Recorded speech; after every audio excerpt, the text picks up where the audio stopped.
Dans ce film, nous allons examiner ensemble, avec vous, le plus petit composant de l'univers, c'est-à-dire l'atome.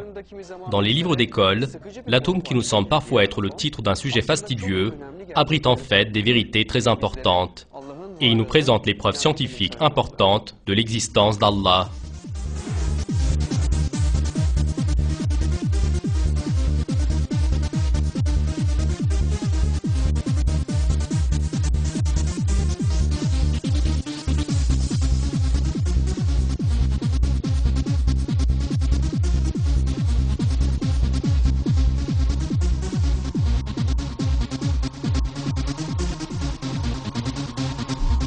Le miracle de l'atome.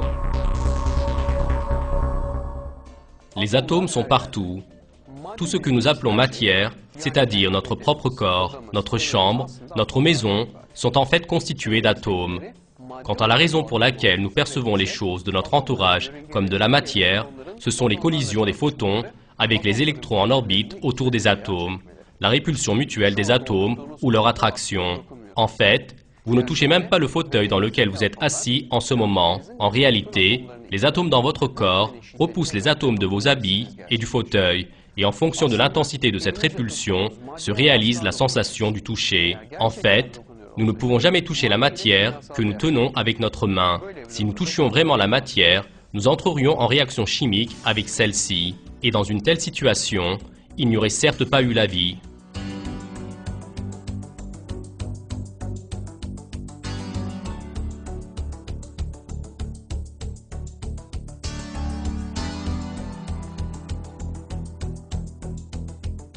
Chacun des trillions d'atomes qui composent votre corps est rempli d'électrons qui tournent à une vitesse de plusieurs milliers de kilomètres à la seconde. Vous ne vous en apercevez pas, mais dans chaque partie de votre corps, il y a des atomes qui tournent à une vitesse vertigineuse, qui ne perdent jamais leur équilibre, qui ne se dispersent pas et qui ne se désagrègent pas. Très bien. Comment cet équilibre est-il apparu ?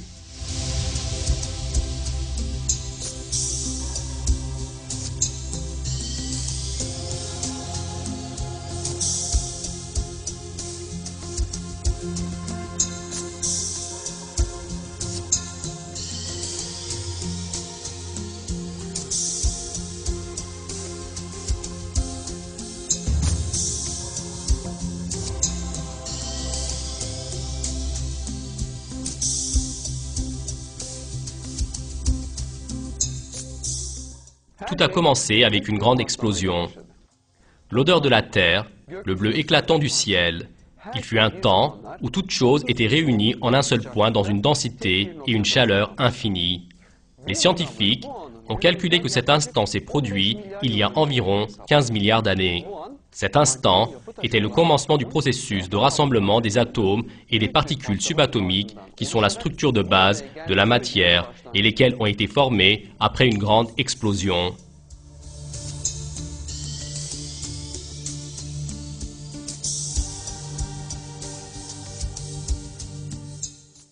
Tout a été calculé jusqu'au moindre détail. À partir de ce premier instant, la structure de base de tous les systèmes qui vont former la vie avait commencé à prendre forme à l'intérieur d'un plan déterminé. La structure de l'atome fut également expliquée avec ses détails dans les livres de physique ou de chimie. Seulement, il y a un point très important qui est toujours omis. Dans un si petit volume, comment un système reposant sur des équilibres si sensibles est-il apparu? Pourquoi, après le Big Bang, les protons et les neutrons se sont-ils réunis et pourquoi les électrons ont-ils commencé à graviter autour de ces derniers? Comment s'est-il fait que cet événement extraordinaire fut répété dans chaque point de l'univers, que la structure parfaite qu'on appelle atome soit apparue en nombre pratiquement infini? Toutes ces questions en rapport avec l'origine de l'atome nous amènent à une seule conclusion. Il y a une création consciente qui règne sur tout l'univers. Les scientifiques appellent cette création extraordinaire le fin réglage, et ceci montre l'existence d'un créateur qui règne sur tout l'univers. Ce créateur supérieur est Allah le Tout-Puissant, qui est le Seigneur de tous les univers. Je demande la protection d'Allah contre le diable. Il est le créateur des cieux et de la terre à partir du néant. Lorsqu'il décide une chose, il dit seulement « soit » et elle est aussitôt.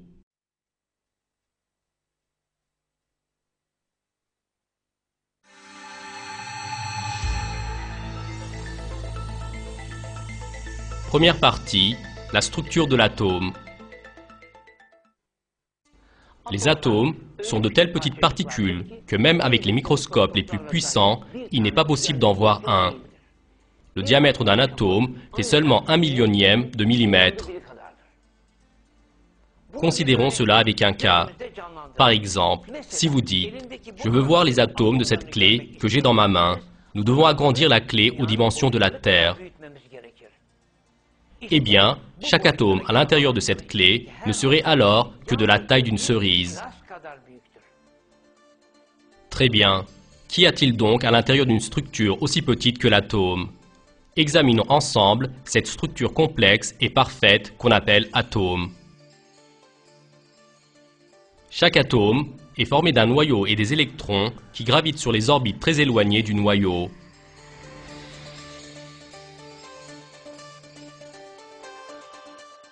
Quant à l'intérieur du noyau, il y a d'autres particules dénommées protons et neutrons.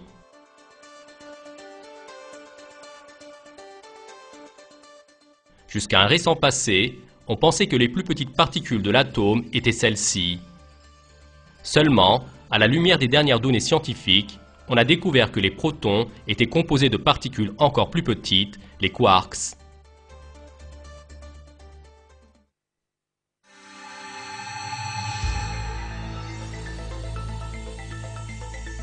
La force cachée dans le noyau.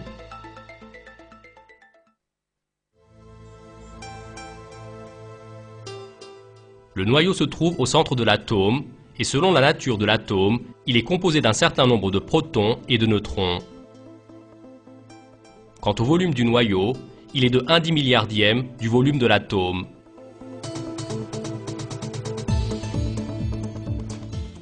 Il est certes impossible d'imaginer cette grandeur.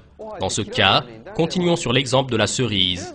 Comme nous en avons parlé peu avant, lorsque vous amenez la clé dans votre main aux dimensions de la Terre, des atomes de la taille d'une cerise se présenteront à vous. Si nous voulions voir les noyaux à l'intérieur de ces atomes, il nous faudrait changer d'échelle. Cette fois, la cerise qui représente notre atome devra être un grand ballon de 200 mètres de hauteur.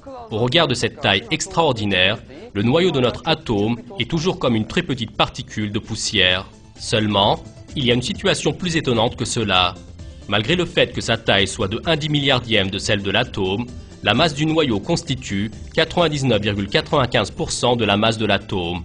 Très bien, comment se fait-il que d'un côté, il constitue environ la totalité de la masse et que de l'autre côté, il n'occupe pratiquement pas de place?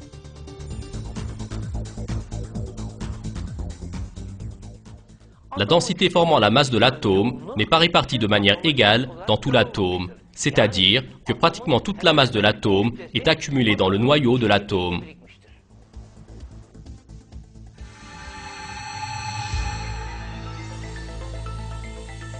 Le vide dans l'atome. Les nombres nous démontrent qu'une très grande partie de l'atome est composée de vide. Avec l'explication la plus simple, un atome se compose d'un noyau et des électrons qui gravitent autour de celui-ci. Entre le noyau et les électrons, il n'y a rien du tout. Ce rien du tout de taille microscopique est en fait très large à l'échelle de l'atome. Essayons de comprendre ces dimensions avec un exemple. Il règne un très grand vide entre les particules de base. Si j'imagine le proton d'un noyau d'oxygène comme la tête d'une épingle se trouvant sur une table à Paris, alors l'électron qui gravite autour de lui décrira un cercle qui passe par la Hollande, l'Allemagne et l'Espagne.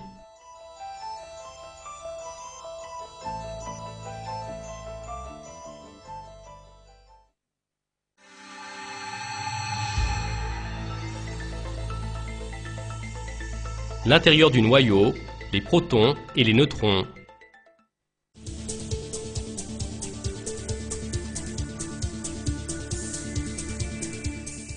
Les protons et les neutrons, qui se trouvent dans le noyau de l'atome, forment 99,95% de la masse de l'atome et sont la source de la diversité de tous les éléments qui se trouvent sur Terre. Sur Terre, il y a 109 éléments. Certains de ceux-ci sont des éléments que nous connaissons de près comme l'oxygène, l'hydrogène, l'or et le cuivre. Très bien. Puisque tous les atomes qui forment les éléments sont composés des mêmes particules, dans ce cas, qu'est-ce qui fait que les éléments sont différents? Eh bien, sur ce point, le nombre des protons qui se trouvent dans le noyau a de l'importance. La chose qui différencie les éléments, c'est le nombre de protons dans leurs atomes. Par exemple, dans l'atome d'hydrogène, qui est l'élément le plus léger, il y a un proton, dans l'atome d'oxygène, 8 protons, et dans l'atome d'or, 79 protons. Eh bien, la caractéristique qui distingue l'or du fer et le fer de l'oxygène est seulement cette différence dans le nombre de leurs protons.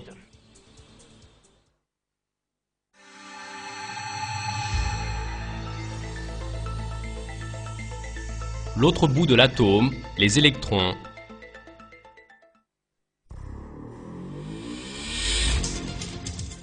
Les électrons sont des particules qui gravitent autour du noyau de l'atome. Cette gravitation sur des voies qu'on appelle orbites se réalise dans un très grand ordre et de manière ininterrompue.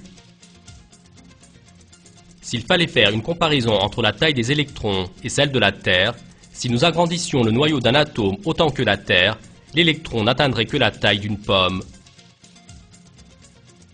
Des dizaines d'électrons qui tournent sans cesse dans une aire si petite que même les microscopes les plus puissants ne peuvent pas voir, gravitent sur différentes orbites autour du noyau et ont une vitesse extraordinaire de 1000 km à la seconde. Cette vitesse signifie pouvoir aller d'Istanbul à Antalya en 1 seconde.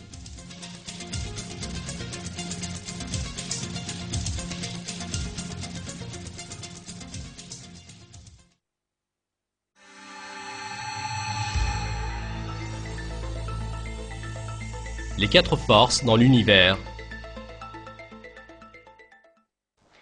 Il y a certaines forces qui maintiennent ensemble la structure intéressante de l'atome que nous avons expliquée jusqu'ici. Pour comprendre cela, regardons d'abord le centre de l'atome, c'est-à-dire son noyau.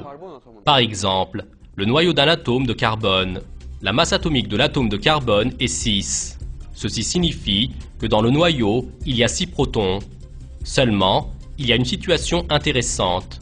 Tous les protons sont chargés avec une charge électrique positive et les particules qui ont la même charge se repoussent.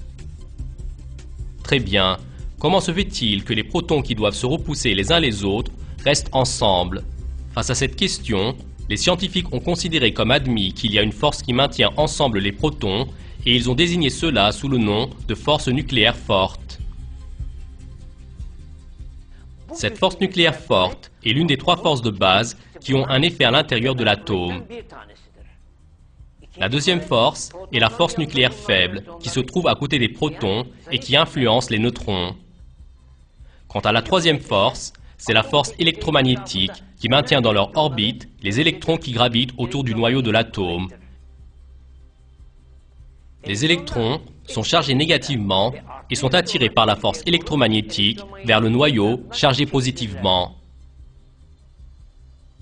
La force centrifuge qu'ils obtiennent en gravitant équilibre la force électromagnétique et ainsi, ils restent constamment dans l'orbite.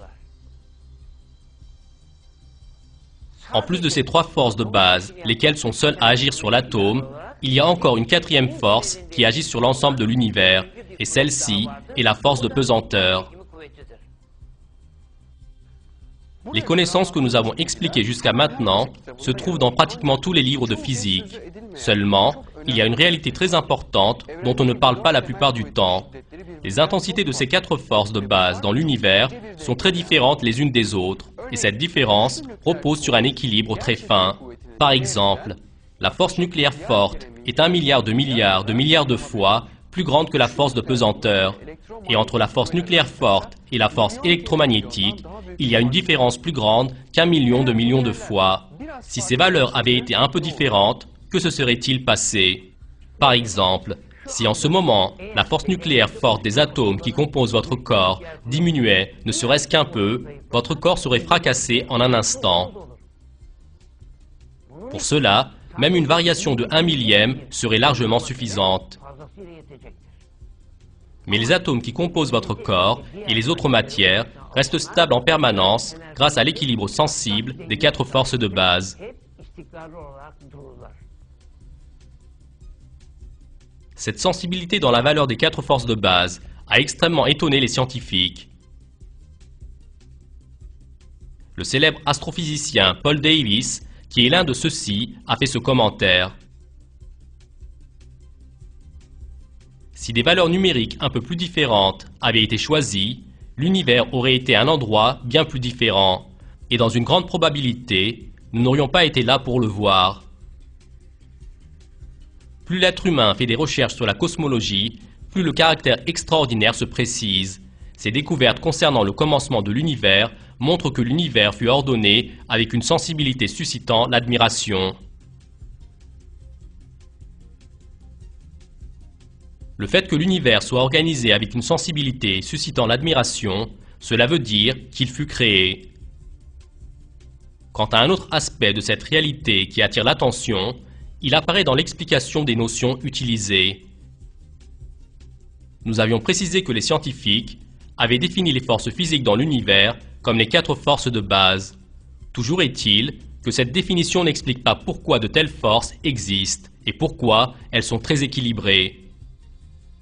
Si nous allons encore plus loin dans ces définitions, nous ferons face à la réalité qu'Allah, le possesseur de la puissance supérieure, maintient à chaque instant l'univers dans un ordre.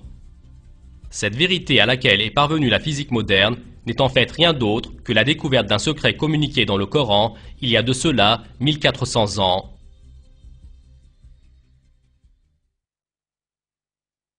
Allah retient les cieux et la terre pour qu'ils ne s'affaissent pas. Et s'il s'affaissait, nul autre après lui ne pourra les retenir. Il est indulgent et pardonneur.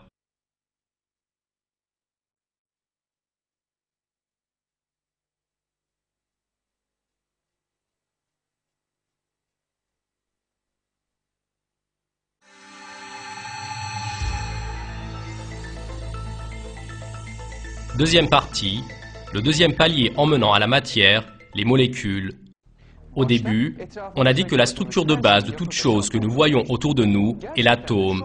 Et certes, jusqu'à maintenant, nous avons été témoins du fait que les équilibres parfaits dans l'atome sont protégés avec un réglage très sensible. Dans cette partie, nous allons faire un pas de plus et nous allons examiner comment, en se réunissant, les atomes forment les molécules qui sont un autre maillon de la chaîne des miracles.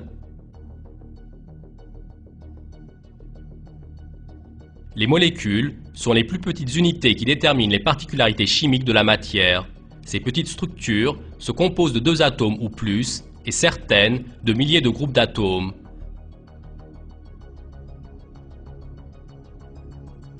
À l'intérieur de la molécule, les liens chimiques, reposant sur la force d'attraction électromagnétique, maintiennent les atomes ensemble. Et avec le rassemblement des molécules sous diverses formes, apparaît la variété de matières que nous voyons autour de nous.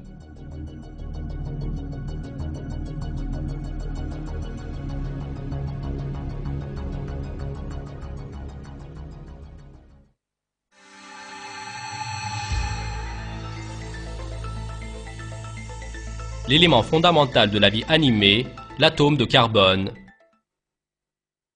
Le carbone est l'élément le plus vital pour les êtres vivants, car toutes les matières vivantes ont été formées à partir de composés de carbone. Toutes les structures organiques extrêmement différentes, de la membrane cellulaire à l'écorce de l'arbre, du cristallin jusqu'au blanc d'œuf, sont formées de composés à base de carbone. L'atome de carbone produit différentes matières, en s'unissant dans des formes géométriques et des ordres très variés, en s'unissant sous 1 700 000 différentes formes avec les atomes d'hydrogène, d'oxygène et d'azote. L'une des particularités les plus importantes des atomes de carbone, c'est qu'en s'alignant les uns à la suite des autres, ils peuvent former une chaîne très facilement.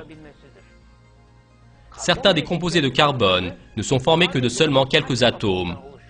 Quant à d'autres, ils sont issus de milliers et même de millions d'atomes. De tous les éléments, seuls les atomes de l'élément carbone peuvent former des composés si longs et durables.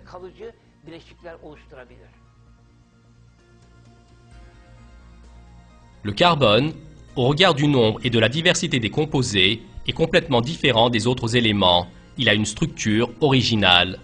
Jusqu'à maintenant, plus d'1 demi-million de différents composés du carbone furent caractérisés et définis. Mais même cela donne une information très insuffisante au sujet de la conception spéciale du carbone, car le carbone constitue la base de toutes les matières vivantes.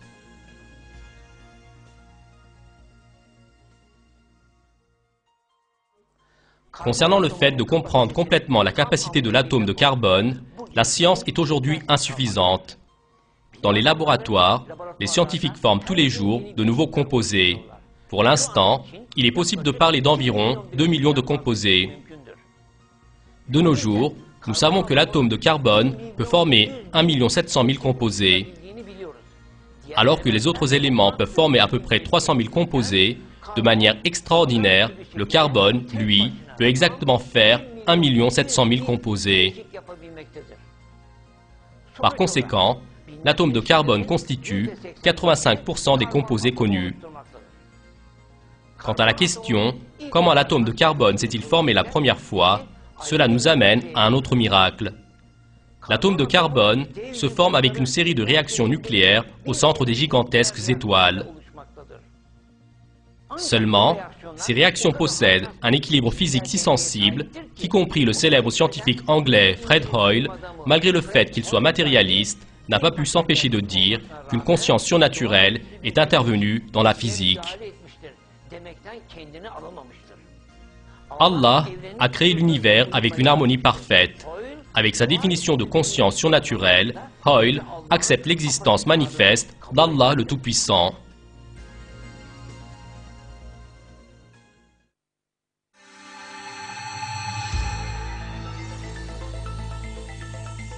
Troisième partie, les atomes qui s'animent. On ne peut certes pas penser qu'un jour, que les morceaux de pierre se trouvant dans la terre sans vie aient formé un être vivant. Seulement, certaines personnes prétendent exactement cela, c'est-à-dire qu'ils avancent que les atomes se sont réunis d'eux-mêmes et qu'ils ont soi-disant formé les êtres vivants par voie d'évolution. Quant au fait que ceci est une assertion contraire à la raison, c'est très clair. Car les atomes n'ont pas de conscience et par conséquent, ils n'ont pas une aptitude comme s'organiser eux-mêmes.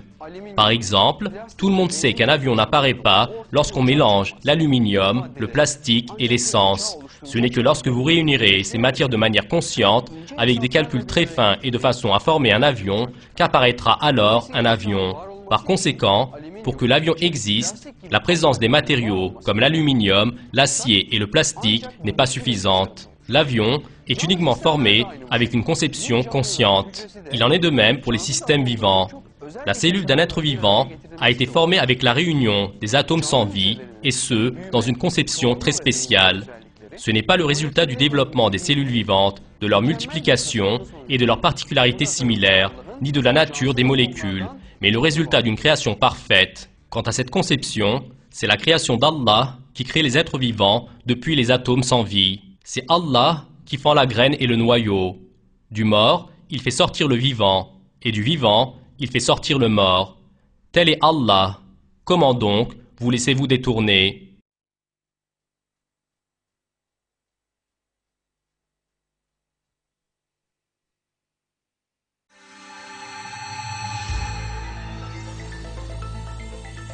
Quatrième partie, la force de l'atome. Dans le noyau de l'atome se cache une très grande force. Cette force est si grande qu'avec la découverte de cette énergie, désormais, les êtres humains arrivent à faire des canaux géants qui unissent les océans, à ouvrir des passages dans les montagnes, à produire des climats artificiels. Cette force, qui est également utilisée dans le domaine de l'énergie nucléaire et de la médecine, a certes une importance vitale de nos jours. Le nom de cette immense force cachée dans le noyau de l'atome est la force nucléaire forte. L'opération technique, dénommée fission nucléaire, fait surgir cette force, et lors de cette réaction, de l'énergie se dégage en très grande quantité. La réaction qu'on appelle fission est le fractionnement d'un noyau de l'atome, lequel est maintenu ensemble par la force nucléaire forte, qui est la force la plus forte dans l'univers. Dans les réactions de fission, la matière principale qui est utilisée est l'uranium. Dans les expériences de fission, Les scientifiques ont envoyé un neutron avec une grande vitesse sur le noyau d'uranium et ils ont découvert que le noyau commençait à se diviser en morceaux tout en diffusant une certaine quantité d'énergie. Et sous l'effet de l'énergie qui apparaît, le noyau d'uranium commence à éjecter avec une grande vitesse les morceaux qui l'abritent et par ce moyen, il fait commencer une réaction en chaîne. Et chaque noyau nouvellement divisé se comporte comme le noyau d'uranium du tout début. Ainsi, des divisions de noyaux en chaîne se réalisent. À la suite de ces mouvements en chaîne, comme de très nombreux noyaux d'uranium sont fractionnés, il se dégage une énergie d'une grandeur extraordinaire. Eh bien, dans les catastrophes de Hiroshima et Nagasaki, qui ont occasionné la mort de dizaines de milliers de personnes, ces divisions de noyaux en avaient été la cause. En 1945, à l'instant et tout de suite après l'explosion de la bombe atomique larguée par les États-Unis sur Hiroshima, environ 100 000 personnes sont mortes.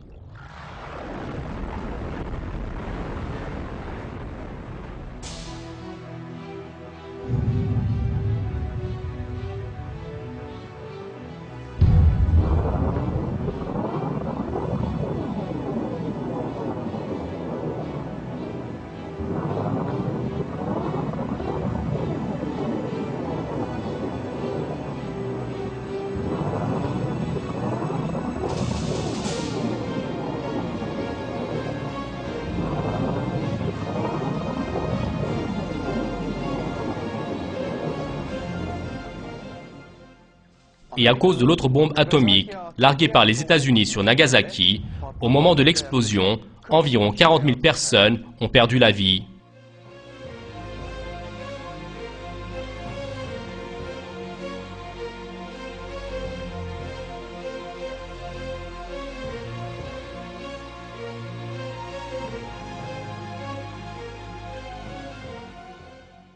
Alors que d'un côté, la force émergeant du noyau était la cause de la mort d'êtres humains, d'un autre côté, les villes furent détruites. En raison de la radiation, chez les gens de la région sont apparues des dégradations génétiques et physiologiques ne pouvant être corrigées sur plusieurs générations.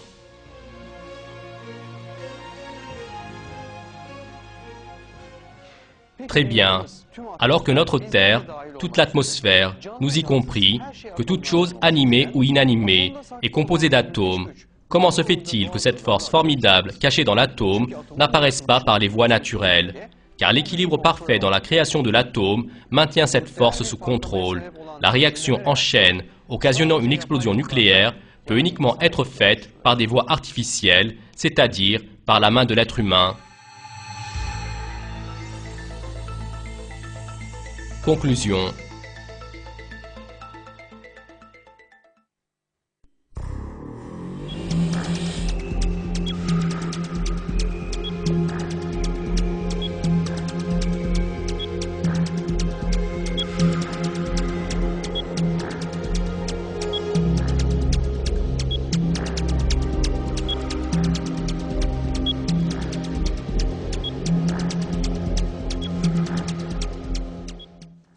Tout au long du film, nous avons examiné de très nombreux événements surprenants et miraculeux se produisant à l'intérieur de l'atome.